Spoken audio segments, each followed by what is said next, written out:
It's simple, and simple works. An independent study proves 5 times more hires are made through Indeed than any other job site. More hires than the rest combined. Yeah. Users a $50 credit to post a sponsored job, boosting your listing in relevant search results and helping you find qualified candidates faster. Claim your $50 credit at Indeed.com/radio. Indeed, the world's #1 job site. Terms, conditions, and quality standards apply. So hopefully I'll read questions out as I answer them. Most of the work week. We're looking for sunshine tomorrow. Beach highs into the mid-70s, low to mid-80s for the metro areas. Valley highs mid-80s to mid-90s. All right, headphones on. Don't shoot. 100 for the Inland Empire. Can't find any info on the THAAD Starting on Monday night. That's the last test. till Thursday. Now 71 in Baldwin Park, 70 in Mission Viejo, 78 degrees in Santa Clarita. We lead local from KFI's 24-hour newsroom. I'm Michael Shapiro. Dark secret place. This radioactivity is coming from Brian Suits on KFI. In the picture we are about to see, we must remember on his return, American. I just wanted to play that part.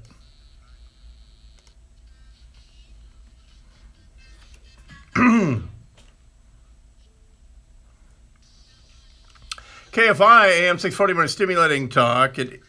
Oh yeah, on KFI. Thank you very much, John. And we paid damn good money for that, so we got to play at least some of it. So we'll continue talking about the North Korean developments and so far I can't find anything about the U.S. test of an anti-ballistic missile system called the THAAD system that we've deployed into South Korea, the Theater High Altitude, or sometimes it's called Terminal High Altitude Air Defense. And this is meant for incoming ballistic missiles of all flavors at very high altitudes. And then, of course, this is not to be confused with the GMD, the ground-based missile defense that is at Fort Greely, Alaska, and Vandenberg Air Force Base, California, protecting Los Angeles. And I made a half joke earlier today, because the South Korean president has agreed to support additional American THAAD batteries coming into South Korea. Now, politically, this is a hot sweet potato for him about a month and a half ago, because he's the new president. He was just sworn in. The agreement with the prior president to allow the THAAD missiles into South Korea had just been made. And what he had not been briefed on is that a full battery, a full unit, for it to be effective, includes 6 launchers, 6 trucks with the launchers on it. So he didn't know that. And so more were flown in on C-17s from Japan, and it got out in the Korean press, and he felt like he hadn't been informed of this. And U.S. Forces Korea, 8th Army Korea in Seoul said, well, no, we told you that it was a full THAAD battery, and that, we briefed you that means 6 launchers, and all that. Anyway, that kerfuffle was over. The sub-kerfuffle was that the Chinese were so pissed off about the THAAD system being deployed in South Korea and giving the South Koreans a umbrella against Chinese missiles that the Chinese stopped all tourist flights into South Korea. And the little puddle jumpers that the Chinese fly in on Saturdays and Sundays, this is hundreds of millions per weekend.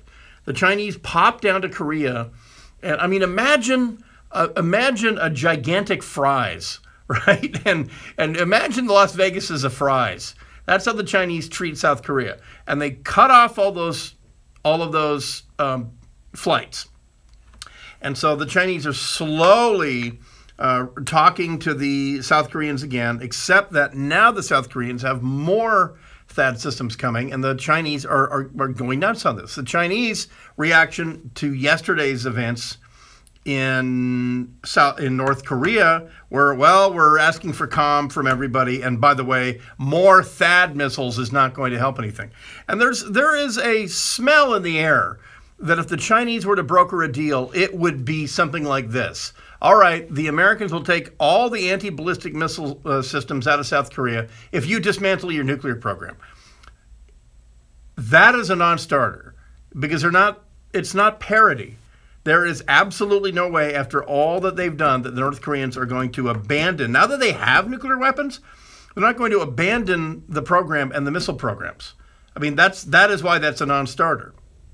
And so it's extremely complex, made all the more so this morning because the president, and it wasn't even this morning, it was a few hours ago, the president said this about China and their help. He said, a two-part tweet. Part one, quote, "I am very disappointed in China. Our foolish past leaders have allowed them to make hundreds of billions of dollars a year in trade, yet they do, all caps, nothing for us with North Korea, just talk. We will no longer allow this to continue. China could easily solve this problem," close quote. And I think President Trump is giving the Chinese a bit too much credit on that one. But he has a new chief of staff, and we'll talk about that here in just a second. But the deal is the possibility that the North Koreans launch a potentially nuclear missile, not just one, but several, and that we can shoot them down. That is option A. At this point, that is the best option. And so that's why, as I said there at the beginning of the second hour, and I am streaming on YouTube now. If you go to unsheepyourself.com, you can get the live stream and ask me questions during the breaks and things like that. But as I said before the break, what you're seeing right now is a pace of testing that the THAAD system has been around since the mid-90s. And then the Aegis missile system, the SM-2 and the SM-3, Block 1, Block 2, etc. The pace of testing in the past 8 months of those missiles is approximately 3 to 4 times what it has been development-wise leading up to this year. Now that the North Koreans have demonstrated technical acumen and expertise, not only in actually getting their missiles to launch when they tell them to launch, but also masking from us where they launch from. Because up to this point, there was the hope that they launched them from the same place every time. But they are now incorporating operational drills, operational experience with the actual missile testing, validation, or drill, whatever you want to call it. And so now somebody in the Pentagon has realized they're not just not testing anymore. These are now exercises. They're involving the actual troops who would actually launch the actual nuclear missiles. This is not the North Korean engineering department or R&D department. These missiles are in the hands of the units that will actually fire them. And they're getting operational experience, moving them around at night, moving decoys around, moving all the decoys plus the real one into the same mountain, and then driving them all out like roaches. So the good news, someone in the Pentagon understands that this crap is real. So the THAAD test up in Alaska we don't have a result on that yet, or even if it happened, but they're an hour behind us, and the window is supposed to be 8 p.m. our time until 12:30 our time, West Coast. They're an hour behind us, so we'll update you on that. Some more tweets when we come back. A California congresswoman from the East Bay really saying one of the most bizarre things I've ever seen about you, United States Marines. Wait till you jarheads hear what Barbara Lee in the East Bay said. Also, the trans ban. People always ask me about my opinions on that. I'll tell you about the president's cage of rabbits on Monday about banning transgendered soldiers and the rest. And then, guess what? There's a war going on in Iraq and Syria. We'll catch up on that as well. And the USS Gerald Ford finally lands an airplane, and a few take off. It's KFI, the Dark Secret Place, AM 640, more stimulating talk. Michael Chappé with the news. President Trump urging Republicans All righty. to pass a Senate measure to repeal Obamacare as comments come. As Reuters Ipsos opinion poll shows, a majority Not yet. are ready to move Not yet. from healthcare reform.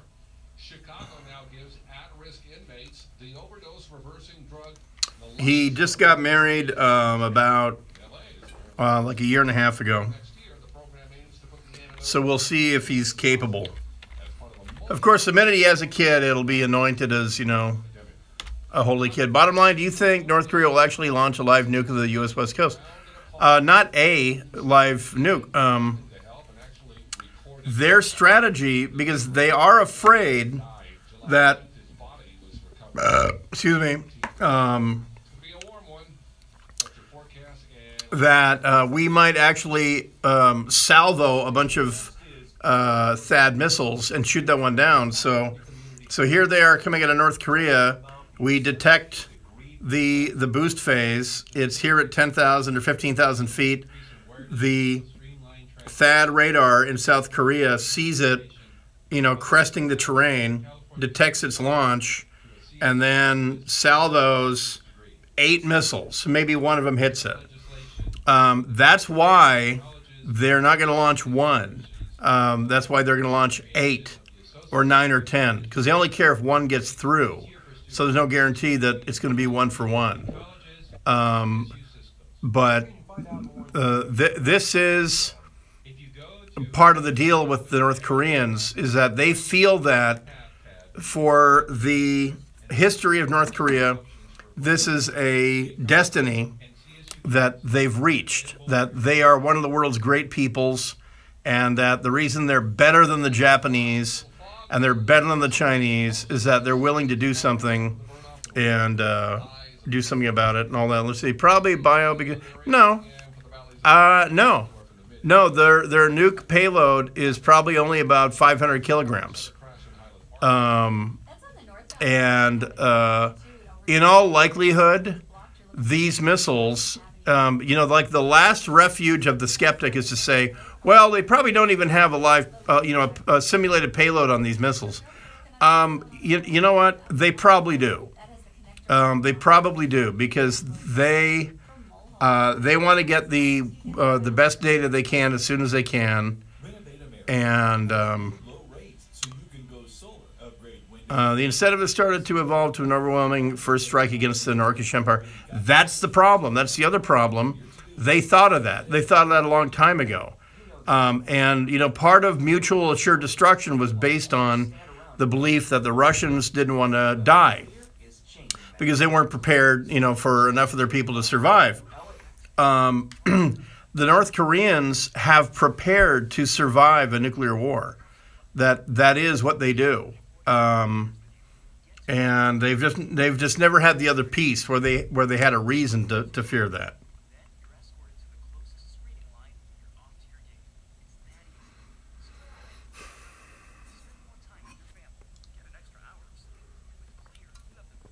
If you know what I'm saying. Well, I know it's spectacular video. What happened, if you can't see the questions, and I don't know, can you guys see the questions? Someone asked about the thermite grenade dropped on the Ukrainian ammo dump. And what happened was supposedly, fucking A. Supposedly, the Russians put a thermite grenade, and thermite is basically iron oxide and aluminum oxide. It's basically it's rust. No. The weight of the payload is about 450 to 500 kilograms. That's the weight of the payload. The yield of the weapon might be about 4 or 5 times Hiroshima. But the weight of the weapon is what we're talking about. See what I'm saying? I know it's a metric system.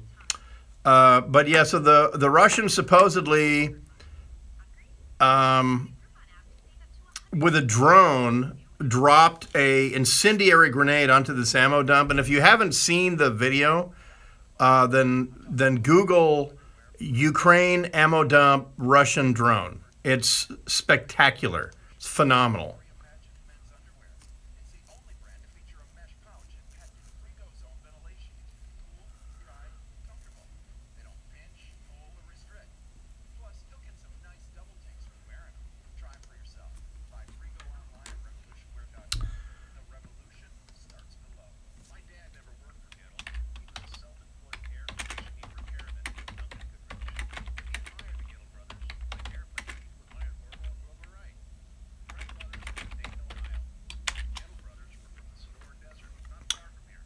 I missed that. What was that?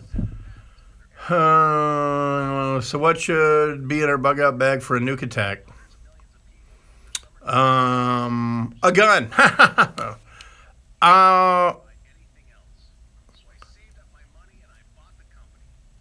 You should always have your bug out bag ready to go. This is what is kind of scary about the Trump tweets, is that he actually believes that A, the Chinese respect him, and B, that they have influence over the North Koreans.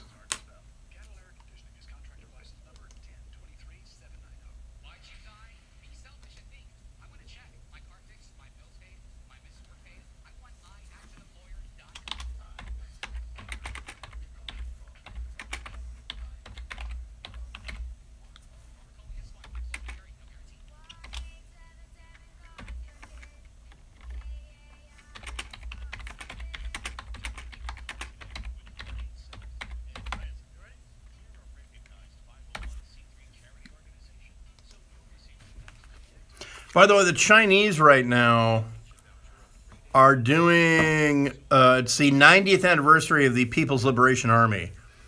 And they're doing this massive parade, live parade on China Central TV. Oh, I don't have a bumper. Do you have one? Do you have one handy?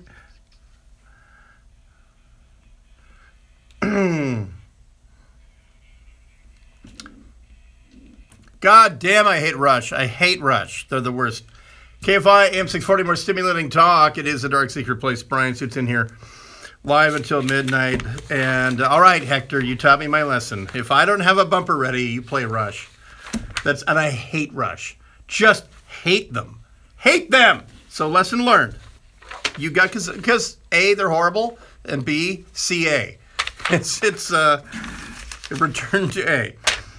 So Barbara Lee, California 13th District up in the East Bay, when President Trump named General John Kelly, who was the head of Homeland Security up until Friday, when Reince Priebus' resignation was accepted, and the Secretary of Homeland Security, General Kelly, was named as the new Chief of Staff, here's how Democrat Barbara Lee from the East Bay, here's how she reacted on the tweeter machine. Attention, all you Marines, former Marines, future Marines, and always Marines and all that. Quote, by putting General John Kelly in charge, President Trump is militarizing the White House and putting our executive branch in the hands of an extremist, close quote. So there you go. Call her on Monday. Call her office on Monday. I'll tweet out that number. So, I mean, there was no follow-up tweet. She didn't say, what I mean by that. She just said, well, he's a general. He's an extremist. Because, see, generals are extremists. And to the most hardcore Democrats, all military people are extremists anyway, but especially generals, and especially Marine generals. So there you go. The White House is now in the hands of an extremist, according to an elected official from the East Bay. And the thing that depresses me about Representative Barbara Lee, Democrat, California 13, is that she's not even the craziest member of our congressional delegation. But she tweeted that out yesterday, and she's one of those who, the replies on her timeline, overwhelmingly negative, and she won't answer nary a one of them. So anyway, back to North Korea and this.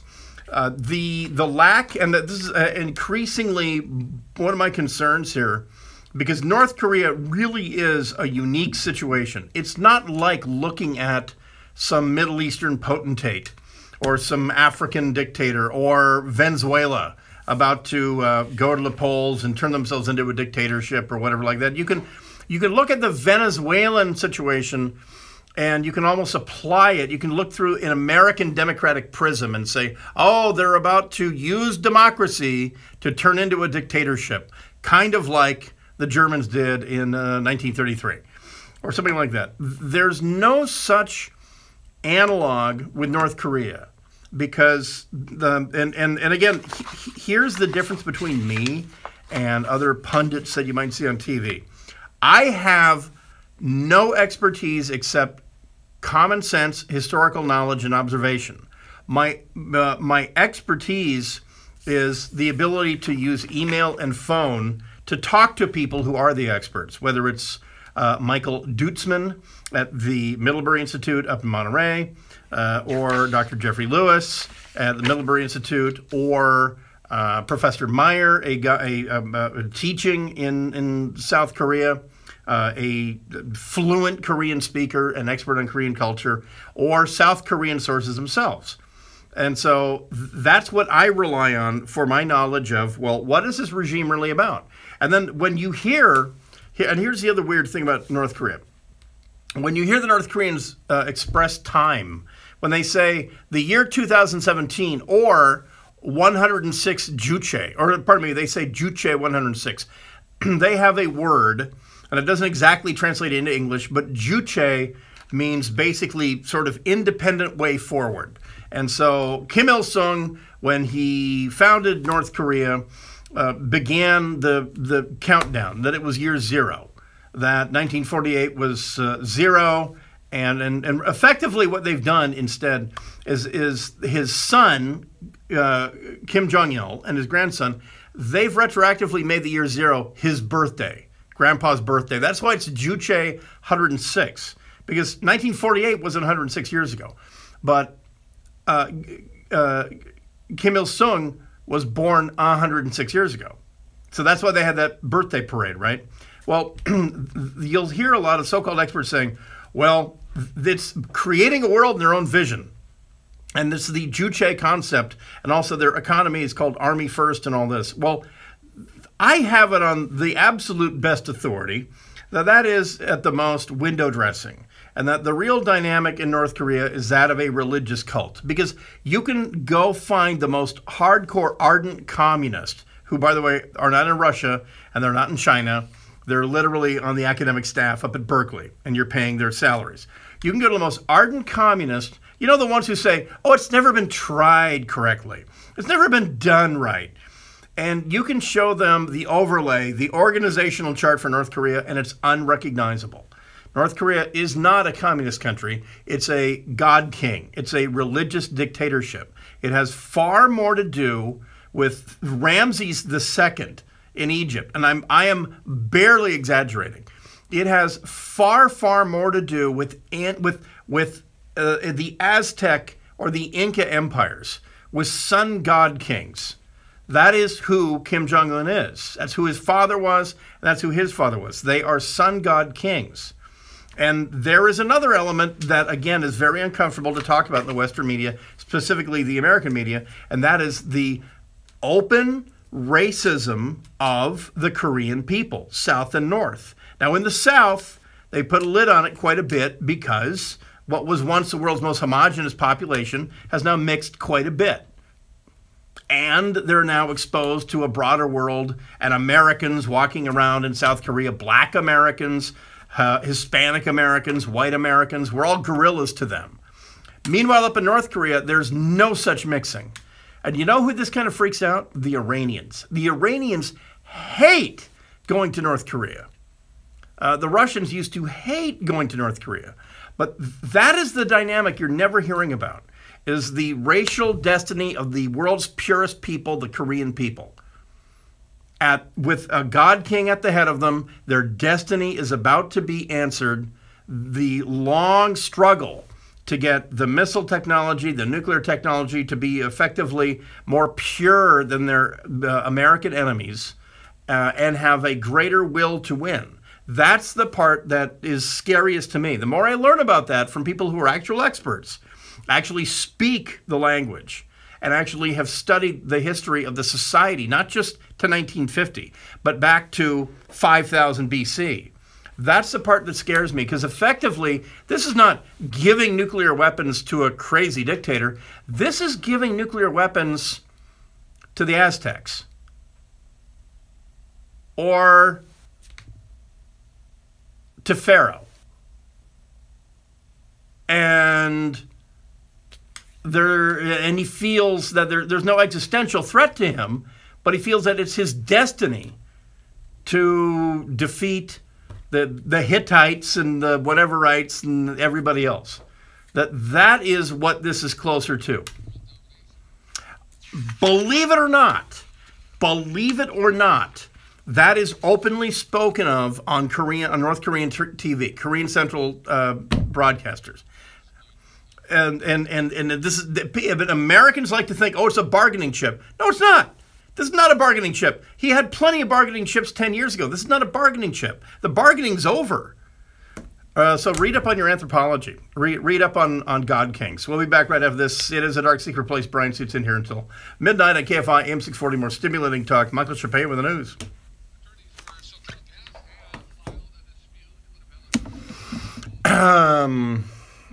Where are we at? Do you have a rally? Assuming North Korea does go kinetic and North Korean nuke force will drive Japan, South Korea to do the same, this will freak out the PRC. Yeah, it should. Except, that's the thing. The PRC kind of is freaked out. One of the things that they're most freaked out about is how ineffective they are. They don't have an effect on this, and they don't want to. They don't want to go to war.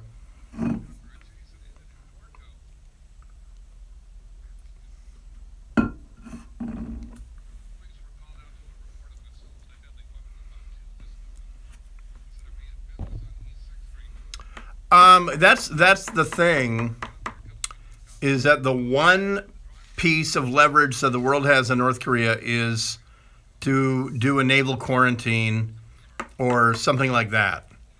But we might be at that point tempting or moving up the inevitable, moving the inevitable to the left just a little bit.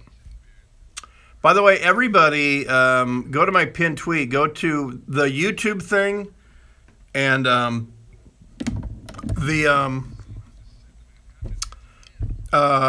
a lot of Twitter, a lot of content I'm moving to the maven.net. So go to Twitter, go to my pinned tweet, and just go to the maven.net, Dark Secret Place, and just subscribe. It's free. Here, I'll show you. But this might be backwards.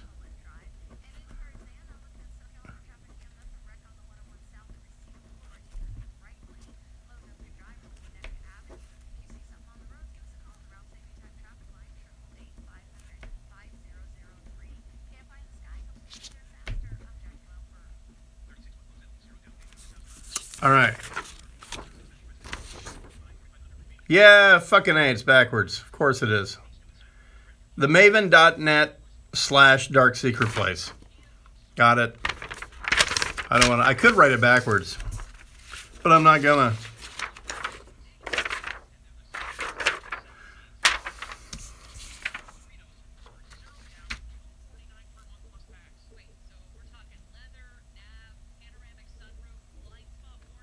Oh, that was correct? Was it? Okay.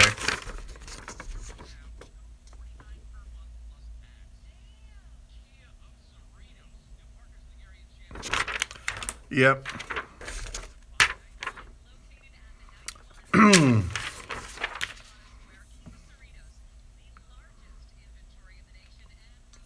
I don't think Trump knows anything about Venezuela.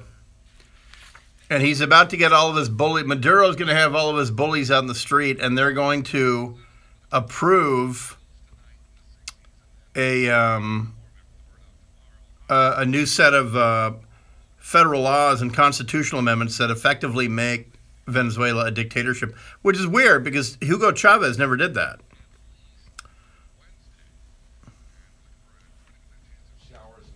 I have to get a bumper ready. Monday night, that'll last off and on into Thursday. Right now, 70 in Irvine, 67 in Hollywood, 69 in Long Beach, and 72 in Newport Beach. We lead local from KFI's 24-hour newsroom. I'm Michael Chappé. Debbie needed a plumber. The Chinese don't believe that it is a crisis yet. Oh, you know what I'm going to do? I'm going to do Blue Monday. Debbie says Edgar was outstanding in every way. He smiled, fixed her plumbing, and left her house cleaner than it was before. And afterwards, he sent her a thank you card. Debbie continues by saying she didn't know there were still people out there who took pride in their work. She says the Smelkin plumbers have set the bar so high that no other service company can compare. Our goal is to make a painful experience as pleasant as, and we're thrilled How much time? And many more on the testimonials page. Okay.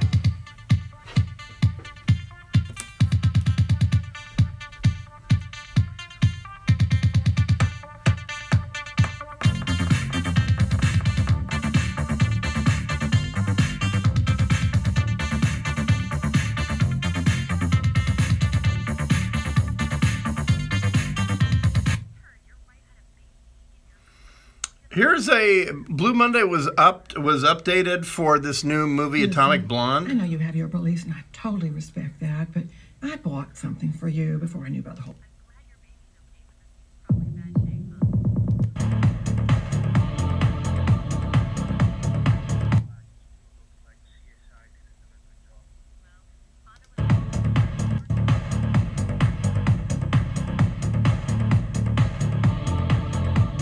Should we try that?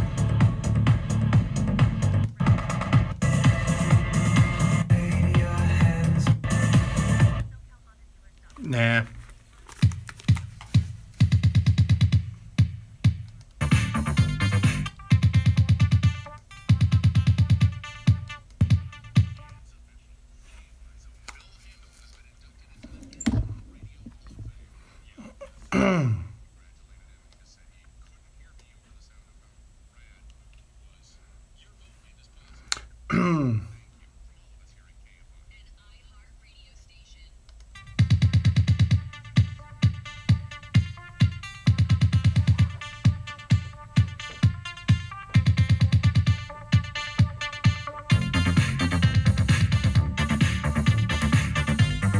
KFI, AM 640, the Dark Secret Place. Brian sits in here until midnight. Then tomorrow night it is Super Hyper Local Sunday.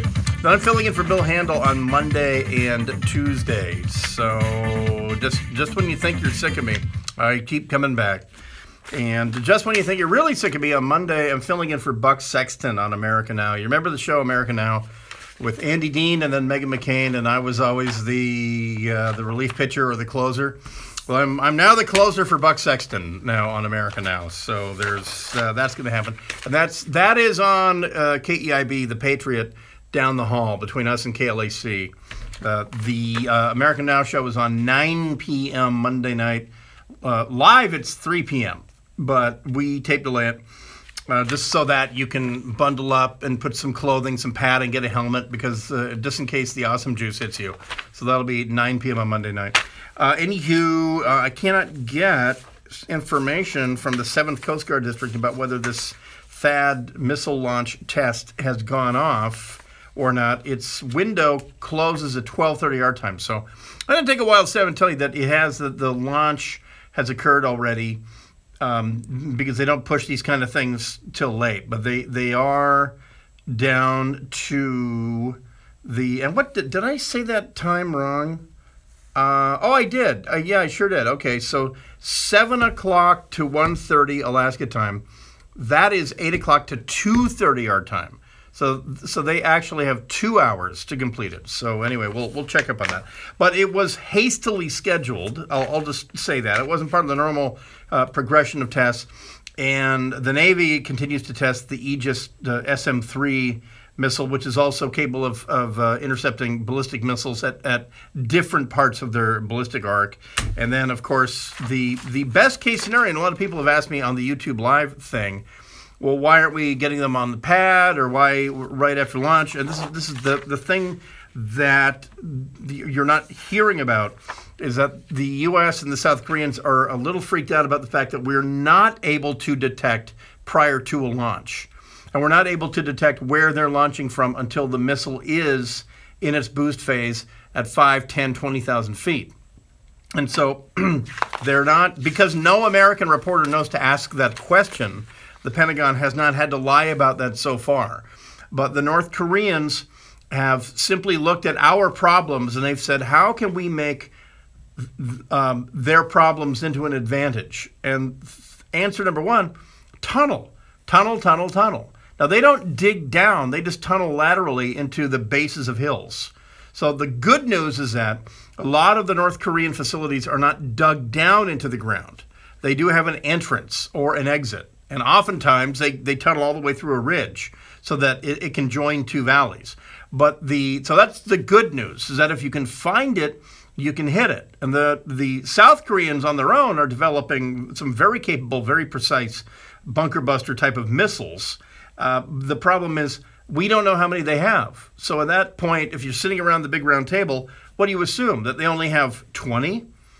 Because if you go back through the video and say, well, let's look at all the video that they've ever put up. Well, we can only, so far, they've launched this ICBM from 2 different places. So I assume they only have 2 places where they'd launch it. Would you really assume that? I would take that and multiply it by a factor of 100. Because they've only had 60 years to tunnel. Because they've had reason to tunnel for 60 years. And so at this point, the North Koreans have discovered a way to mask the launch, the location of the launch and the precise moment of the launch, as I described in the last hour, by decoying our satellites, our reconnaissance systems, with multiple vehicles moving around. Because this is the part that is inescapable, that ultimately this kind of reconnaissance requires human beings with eyeballs looking at imagery. Now, I don't want to describe the imagery, but it doesn't matter. The point I'm making is I don't have to break any laws to tell you that imagery is imagery. It still has to be interpreted by a human being, because there are ways to spoof a computer. Now, you can run a high-res black and white picture of Saddam's army in Kuwait in January of 1991, and a computer will probably absolutely nail everything correctly. That's a T-72. That is a BRDM scout vehicle. That's a truck. A computer these days will interpret that photo. But in 1991, a human being had to sit there with a magnifying glass and go, hey, come over here. What is it? What do you think? I say it's a T-72. Oh, really? Well, I say it's a well with a stick coming out one end. Oh, yeah, it turns out to be a well. Okay, it's not a tank. Things haven't gotten a hell of a lot better today if the enemy doesn't want to be seen. So I'm talking about a dream scenario in 1991 where the Iraqis were not very good at disguising things. They didn't know our capabilities from the air, from space, and all that, and they weren't trying very hard. The North Koreans know our capabilities. And oh, by the way, how do you think they know that? From Wikipedia? No.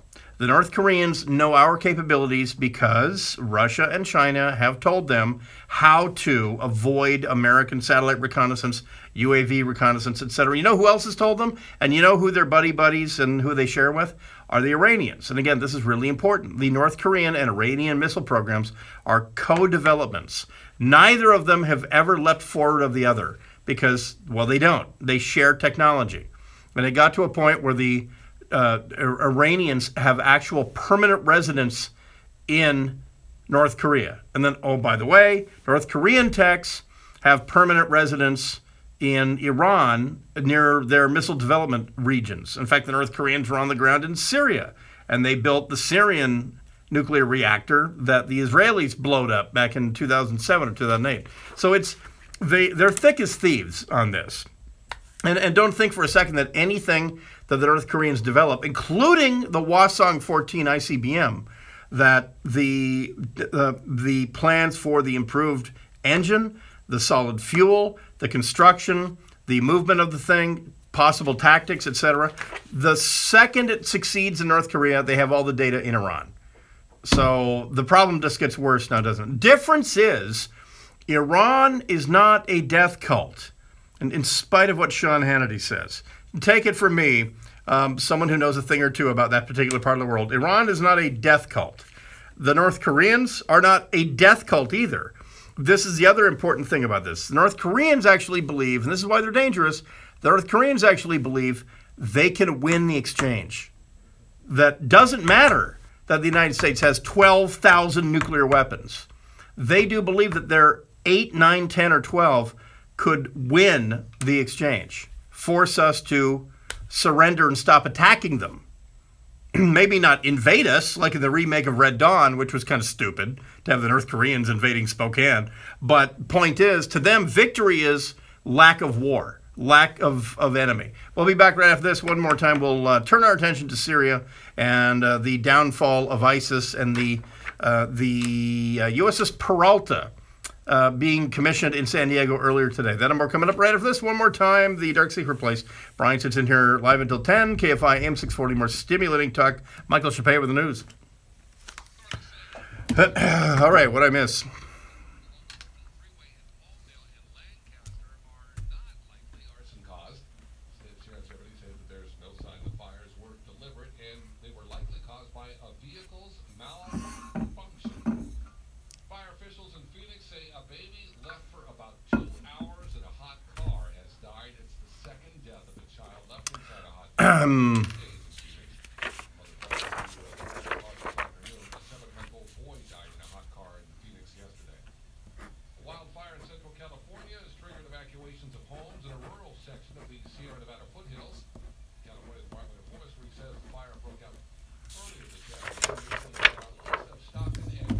Let's see.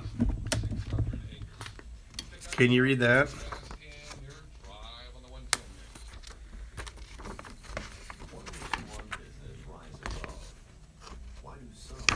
All right. Well, anyway, somebody tell everyone else I'm going to go pee.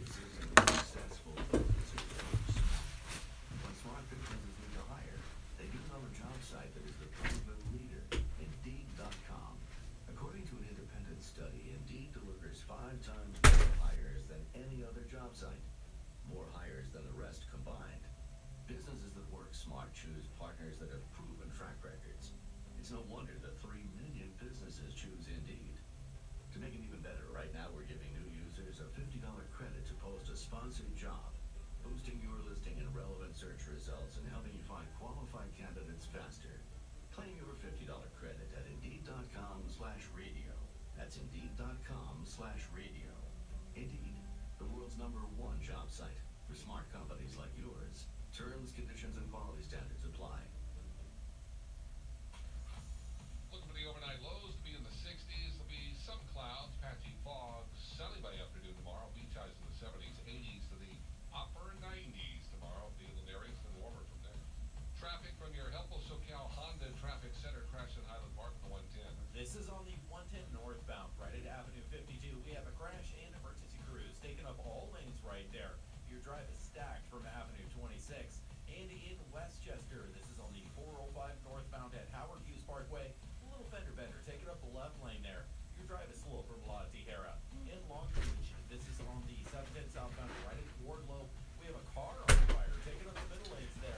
All right, I'm back. 405. All righty.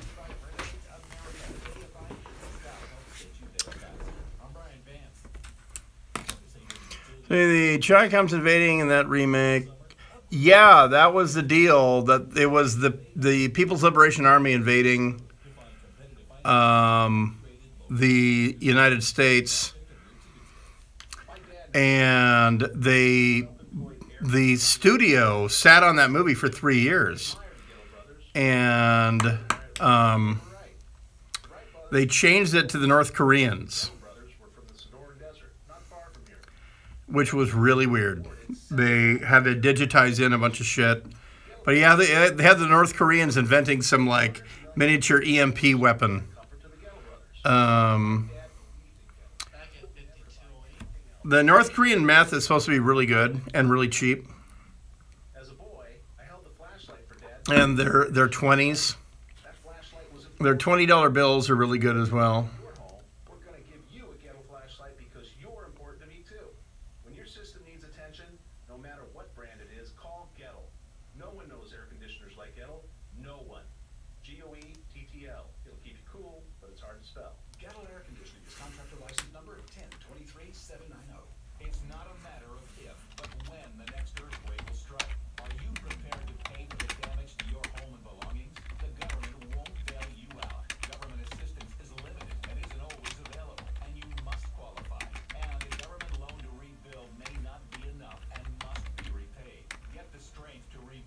Whether you own or rent, contact your home insurance company about earthquake insurance from the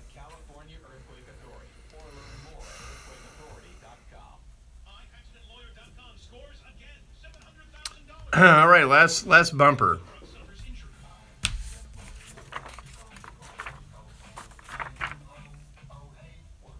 Robert Koenig, Esquire, results may vary, no guarantee. Cancer takes one person every minute. Chances are it's taken someone you love. But stand up to cancer's Enter Sandman. That's a good one. by encouraging everyone to get screened regularly and by raising funds to accelerate research so patients get cures faster and lives are saved. Stand up to Isn't Metallica at the Rose Bowl tonight? affect you. Take the pledge. Does anyone? Metallica's at the Rose Bowl tonight, right? It only takes a minute to take care of yourself. Talk to your doctor today about your health and which screenings are right for you. Send your kids back to school in style with their very own Dodger backpack presented by I would. A little late now. I'm queuing up Enter Sandman. But yeah, isn't Metallica at the Rose Bowl tonight? Hotmail.com/promotions. Yeah. If you've been dreaming about a kitchen remodel, this may be the perfect time. For over 50 years, the Kitchen Store has been a well-respected kitchen dealer Thing. Know if your social security number is found on risky sites. Free from Discover. and at all price levels. The Kitchen Store Of course, I have to queue it up.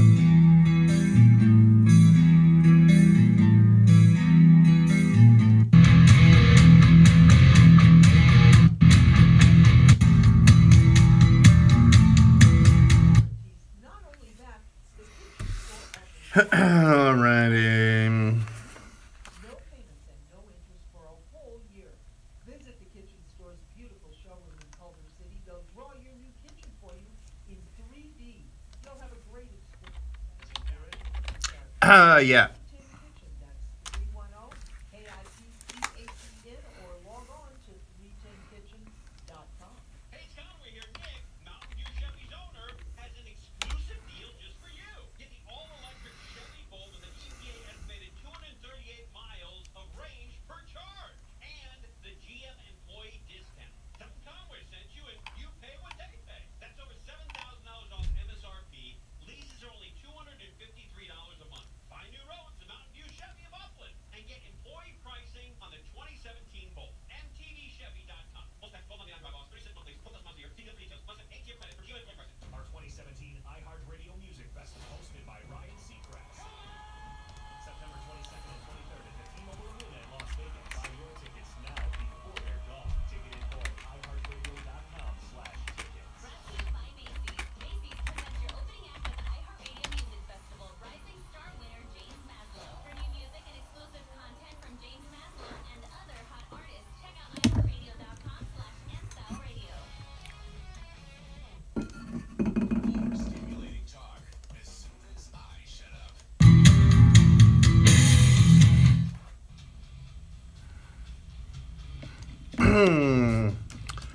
I'm assuming Metallica's getting out. They're at the Rose Bowl tonight.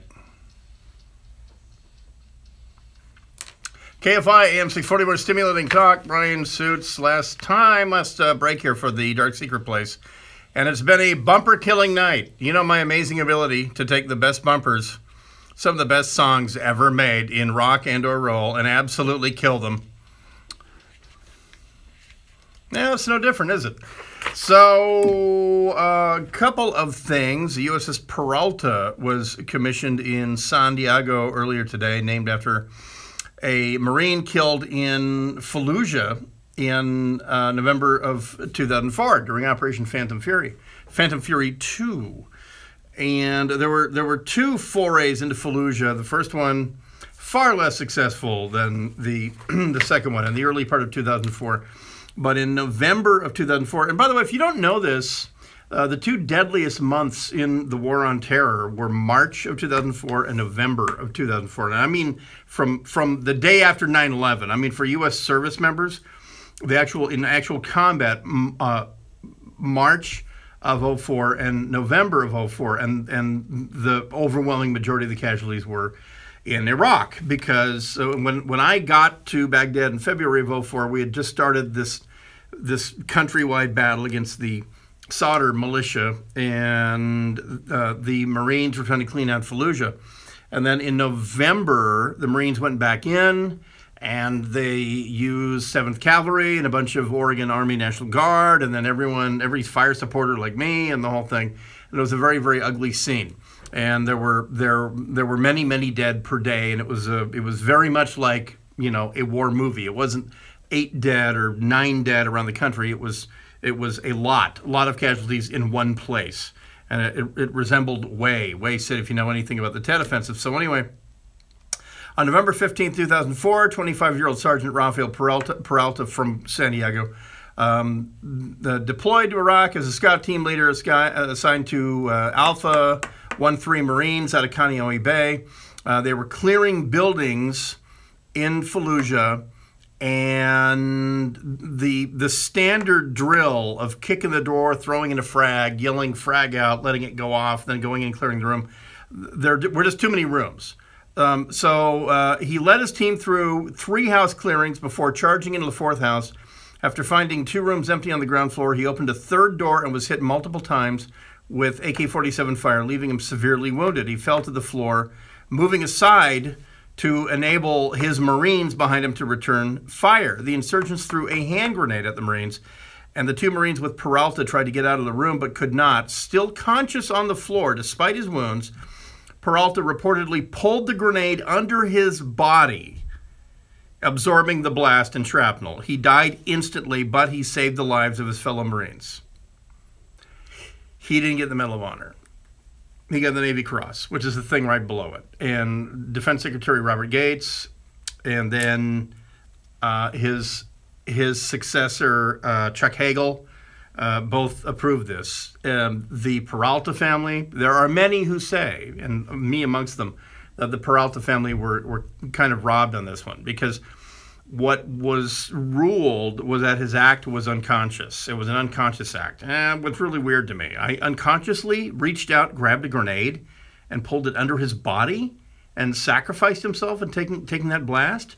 It may be reflexive, but anyway, he was denied a Medal of Honor. However, what a comeback. He gets the USS Peralta, which was commissioned today, a destroyer down in San Diego. The family has been struggling to get the Medal of Honor, to honor their son's name and the whole thing. The troops that are with him, the Marines that were with him, this is something that they're very upset about, that he never got the Medal of Honor. But the Department of the Navy coming through with a ship for him. But the Navy Cross is what Rafael Peralta gets. And if you don't know this, the criteria for the Medal of Honor, there's one overwhelming thing about the Medal of Honor. You cannot be nominated for the Medal of Honor if you go above and beyond the call of duty and show extreme heroism, etc., and do something you were ordered to do. That's a weird, asterisk on the Medal of Honor, is you can't be doing something you were ordered to do. For instance, if Audie Murphy was ordered, if they said, hey, Lieutenant Murphy, Sergeant Murphy, you by yourself go up that hill and kill 28 Germans. And then if he goes and does it, he doesn't get the Medal of Honor because he was ordered to do that. He didn't go above and beyond. He actually did his duty. So that's one of the criteria about the Medal of Honor. And so Rafael Peralta, in my book, fulfills that overwhelmingly. And by the way, there's no criteria that you have to die to win the Medal of Honor. I'm in a really weird position in that I know 2 Medal of Honor winners before they won their Medals of Honor. I knew them when they were just Swanson and Petrie. But anyway, you don't have to die to get Medal of Honor. In Peralta's case, he saved the lives of his own men. He was probably mortally wounded. And in that final act, knowing full well, pulling that grenade underneath himself, he did die instantly. And so I don't want to stoke the fires. I know there's a lot of angry Marines about that. And I certainly don't blame you. I'm on your side on that one. Maybe down the road, his Navy Cross gets upgraded. But at least there's a ship with his name on it. And a combat ship as well, by the way. All right, that's the Dark Secret Place. Tomorrow, Super Hyperlocal Sunday at 8 p.m., and then I'll be Bill Handel on Monday and Tuesday. So we will talk to you, and maybe I'll do a live YouTube. We'll do YouTube live during the show tomorrow night, won't we? All right, thanks, everyone, for watching on YouTube. Also, Hector and Michael Chapé, and we'll see you tomorrow night back here on KFI, AM 640, more stimulating talk. Some politicians think they can do whatever they want. All right. Okay, back.